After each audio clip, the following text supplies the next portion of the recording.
এবারে যে ডাকসু, এই ডাকসু হওয়ার পরে যে ডাকসু হবে, এই নিশ্চয়তা ঢাকা বিশ্ববিদ্যালয় প্রশাসন ছাত্রছাত্রীদেরকে দিবে কিনা। যা পুলিশকে অনেকবার বলা হয়েছে, ঢাকা বিশ্ববিদ্যালয় কর্তৃপক্ষ বলেছে যে আমাদের সম্পত্তি ছেড়ে দেন, আমাদের আবাসন সংকট মারাত্মক।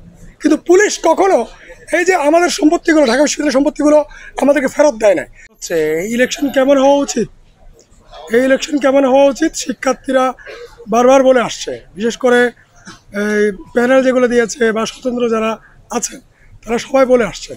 এখন কথা হচ্ছে, ডাকসু বানচাল করার জন্য 32 বছর ষড়যন্ত্র হয়েছে। এখন এবারে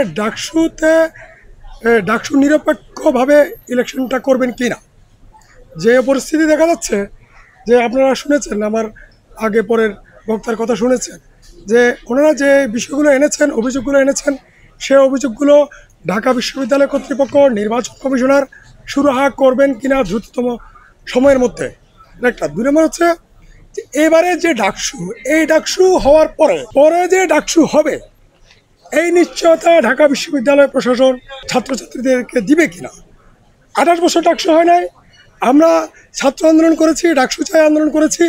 এই আন্দোলনের ফলে আমাদের পরে জানা আসছে যে নূর বাহাদুর নামে একটা ছাত্র ছিল, মহিষী নামে একটা ছাত্র ছিল, সামান্ত শারমিন, এরা আন্দোলন করে হাইকোর্টে গিয়ে ডাকসু এনেছে 19 সালের ডাকসু ইলেকশনের মধ্য দিয়ে বিভিন্ন হক সহ আরও বেশ কিছু নেতৃত্ব বেরিয়ে আসছে।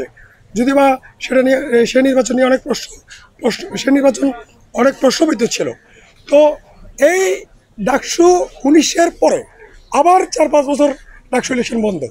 তাহলে এবারের যে ডাকসু ইলেকশন, এই ইলেকশনের পরে যে আবার যে ডাকসু ইলেকশন হবে, হ্যাঁ, সেই নিশ্চয়তা ঢাকা বিশ্ববিদ্যালয় আমাদেরকে দিবে কিনা, এবং না দিলে ছাত্রছাত্রীদের করণীয় কি সেটা এখনই ঠিক করা উচিত। কারণ এবার যদি ডাকসু বন্ধ হয়, আবার যে কবে ডাকসু হবে সেই নিশ্চয়তা আমরা পাচ্ছি না। 3 নম্বর হচ্ছে সন্ত্রাস নির্ভর রাজনীতি, সন্ত্রাস নির্ভর ছাত্র রাজনীতি, হ্যাঁ, হই হই মার্কা ছাত্র রাজনীতি, যে লেজুর ভিত্তিক ছাত্র রাজনীতি, যেটা করে কি এখানে, এটা হচ্ছে ঢাকা বিশ্ববিদ্যালয়, এখানে আমরা সবাই পড়তে এসেছে সবাই। আমরা কি করি, দলের যে মূল নেতা ওনার নামে স্লোগানে পুরো ঢাকা বিশ্ববিদ্যালয় ভরে যায়। শেখ হাসিনা ক্ষমতায় থাকলে ছাত্রলীগ স্লোগান দিবে শেখ হাসিনা, ছাত্রদল ক্ষমতায় থাকলে খালেদা জিয়া, ঠিক আছে। আবার ওই যারা গুপ্ত যেগুলো আছে এরা ওদের মতো করে স্লোগান দিবে। তো এই যে এগুলো করে ঢাকা বিশ্ববিদ্যালয়ের পরিবেশটাকে যে নষ্ট করা, এই নষ্টমির রাজনীতি থেকে ছাত্র সংগঠনগুলো বের হয়ে আসবে কিনা, সিট পলিটিক্স যে সহ এখানে যে নষ্ট রাজনীতিটা হয় সেখান থেকে ছাত্র সংগঠনগুলো বেরিয়ে আসবে কিনা, ছাত্র সংগঠনগুলো থেকে আমরা সেই নিশ্চয়তা চাই।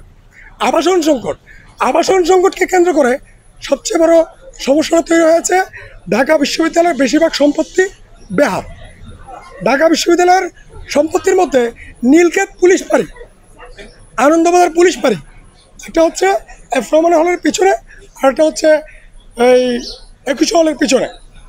এই বিশেষ করে এই দুইটা ঢাকা বিশ্ববিদ্যালয়ের সম্পত্তি পুলিশ দখল করে রেখেছে।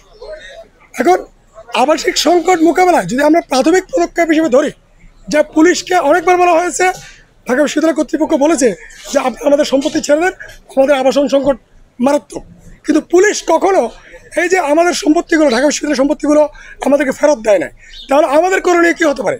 এবারে ডাকসু নির্বাচনে যারা দাঁড়িয়েছে বা সাধারণ শিক্ষার্থীরা সবাই মিলে এই ঢাকা বিশ্ববিদ্যালয়ের সম্পদ পুলিশ থেকে, প্রভাবশালী চক্র থেকে কীভাবে উদ্ধার করবেন, সেই কমিটমেন্ট ছাত্র সংগঠনগুলো, সকল প্রার্থীরা এবং বিশ্ববিদ্যালয় আমাদেরকে দিবে কিনা সেই নিশ্চয়তা আমরা চাচ্ছি।